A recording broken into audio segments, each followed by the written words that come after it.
Hello friends, welcome to my channel. দেশ এবং দেশের বাইরে থেকে যারা আজকে আমার ভিডিওটি কন্টিনিউ করেছেন প্রত্যেককে কমল হোসেন ব্লগ ইউটিউব চ্যানেলে স্বাগতম। তো ফ্রেন্ডস, আজকে আমি সম্পূর্ণ ডিফার একটি ভিডিও বানাবো এবং আপনাদের সঙ্গে আলোচনা করব। আজকের ভিডিওর আলোচনার বিষয়বস্তু গাছের পাতা পোড়া সমস্যা নয়। আজকের ভিডিওর আলোচনার বিষয়বস্তু গাছের নতুন পাতা কুঁচকে যাওয়া এবং পাতা ছোপ ছোপ দাগ হয়ে যাওয়া, এইভাবে ভাজা ভাজা হয়ে যাওয়া নতুন পাতাগুলো, পাশাপাশি পাতাগুলো কুঁচকে নৌকার মতো হয়ে যাওয়া।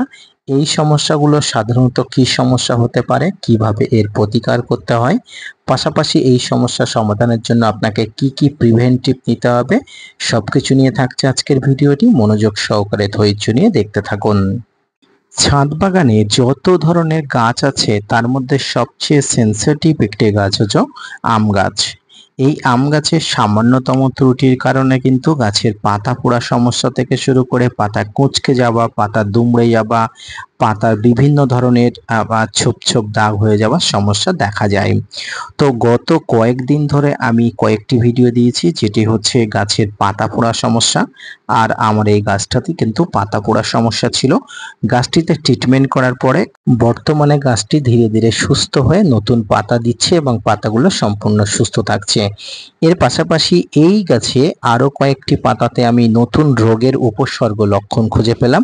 যে লক্ষণগুলো আপনারা দেখতে পাচ্ছেন, যে একটি নর্মাল পাতা এবং একটি কোঁচকানো পাতার পাশাপাশি একটি নর্মাল পাতা দেখুন একদম ফ্রেশ, এবং এর পাশাপাশি এই পাতাগুলো দেখুন নতুন পাতা কিন্তু কোঁচকানো, দোমড়ানো, মাছ দিয়ে ভাঁজ দেওয়া, নৌকার মতো আকৃতি হয়ে যাবা।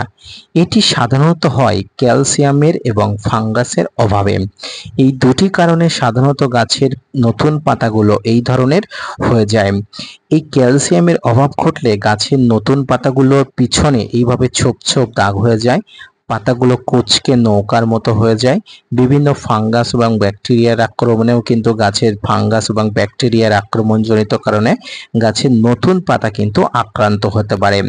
তো এই দুটি পাতা দেখুন, আর এই পাতাটি দেখুন নৌকার মতো আকৃতি হয়ে গেছে। তো পাতার এই ধরনের সমস্যা হলে আপনাকে প্রথম যেটি করতে হবে সেটি হচ্ছে গাছে দুটি সার ব্যবহার করতে হবে। একটি হচ্ছে ক্যালসিয়াম সার। এই ক্যালসিয়াম সারটি কি আপনারা অনেকেই জানেন না। ক্যালসিয়াম হলো মানুষের যেমন দাঁত এবং নখের জন্য উপযোগী একটি দরকারি জিনিস, ঠিক তেমনি গাছের জন্য, গাছের ডালপালার বৃদ্ধি, গাছের শাখা প্রশাখার বৃদ্ধি, পাতার সঠিক বৃদ্ধির জন্য কিন্তু ক্যালসিয়ামের ভূমিকা অনস্বীকার্য। সেই ক্যালসিয়াম সার, এই সারটি দেখতে জাস্ট লাইক ইউরিয়া সারের মতো। আপনারা অনলাইনে কিনে নিতে পারেন, বা আপনার এলাকায় যদি বড় কোনো রাসায়নিক দোকান থাকে অবশ্যই সেখান থেকে ক্যালসিয়াম সার পেয়ে যাবেন। এই ক্যালসিয়াম সার আপনারা অবশ্যই 2 থেকে 3টা বা সর্বোচ্চ হলে 5 থেকে 6টা একটি টবের মাটিতে কিন্তু দিয়ে দিতে পারেন।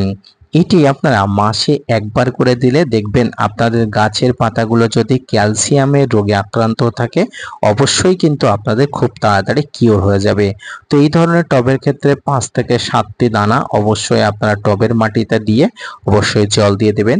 এর পাশাপাশি আপনাকে যেটা করতে হবে, গাছে একটি ভালো মানের ফাঙ্গিসাইড অবশ্যই দেবেন। কারণ প্রথমেই বলেছি সমস্যা দুটি কারণে হতে পারে, এক হচ্ছে ক্যালসিয়ামের অভাব, দুই হচ্ছে ফাঙ্গিসাইডের অভাব। তো ফাঙ্গিসাইডের মধ্যে এই সময় যে ফাঙ্গিসাইডটি সব থেকে বেশি কাজ করে এই ছোপ ছোপ দাগ বা বিভিন্ন ধরনের পোড়া পোড়া দাগের ক্ষেত্রে, সেটা হচ্ছে ব্লাইটক্স ফাঙ্গিসাইড। এই ব্লাইটক্স ফাঙ্গিসাইড কিন্তু এই ধরনের রোগের ক্ষেত্রে কিন্তু স্পেশালিস্ট। তাই এই ধরনের রোগ যখন দেখা দেবে অবশ্যই ব্লাইটক্স ফাঙ্গিসাইড 1 লিটার জলে 1 থেকে 1.5 গ্রাম নিয়ে আপনারা অবশ্যই এই নতুন পাতার উপরে কিন্তু দিয়ে দেবেন। এক্ষেত্রে একটা কথা বলে রাখা ভালো, যে পাতাগুলো আক্রান্ত হয় সেই পাতাগুলো কিন্তু কখনোই ঠিক হয় না। তাই যখন পাতা আক্রান্ত হয়ে যাবে সম্ভব হলে এই পাতাগুলো ছিঁড়ে ফেলে দিয়ে নতুন পাতার দিকে নজর দেবেন এবং নতুনভাবে গাছকে পরিচর্যা করবেন, দেখবেন ধীরে ধীরে গাছ কিন্তু সুস্থ হয়ে উঠবে। এর পাশাপাশি আপনাকে যেটা করতে হবে, যে ফাঙ্গিসাইডের কথা বললাম, এই ফাঙ্গিসাইড যেমন গাছের পাতাতে স্প্রে করবেন এবং গাছের গোড়াতেও আপনাকে দিতে হবে এই ফাঙ্গিসাইড। এই ফাঙ্গিসাইডের সঙ্গে আরো একটি জিনিস মিশ্রিত করে দিতে হবে, যেটাকে কালো সোনা নামে পরিচিত বা হিউমিক অ্যাসিড নামে পরিচিত। এই হিউমিক অ্যাসিড আপনারা ফাঙ্গিসাইডের সঙ্গে গুলে আপনারা অবশ্যই টবের মাটিতে গাছের গোড়াতে দিতে পারেন। পাশাপাশি এই সময় ক্যালসিয়াম সার অবশ্যই আপনাকে দিতে হবে, কারণ গাছের পাতা পোড়া যে সমস্ত সমস্যা দেখা যায় সেই সমস্যাগুলো কিন্তু রুট রটের কারণে সমস্যা দেখা যায়।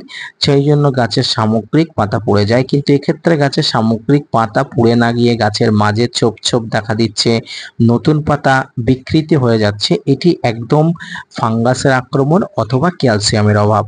তাই এই দুটি পরিচর্যা যদি আপনি ঠিকঠাকভাবে করেন, গাছের গোড়াতে যদি ঠিকঠাকভাবে সার দেন, হিউমিক অ্যাসিড দেন, দেখবেন ধীরে ধীরে আপনার গাছের পাতাগুলো সুস্থ হয়ে যাবে। আমার এই গাছের পাতাটি অবশ্যই পোড়াজনিত রোগে আক্রান্ত ছিল, ধীরে ধীরে গাছটি সারভাইভ করছে। এর মধ্যে এই নতুন সমস্যা এসে হাজির হয়েছে। তো এই সময় আপনাদের ছাদ বাগানের গাছে যদি এই ধরনের সমস্যা থেকে থাকে, আপনারা এই ধরনের পরিচর্যা করুন। পাশাপাশি অবশ্যই ছাদ বাগানের গাছগুলোকে ফাঙ্গিসাইডের ব্যবহার করুন।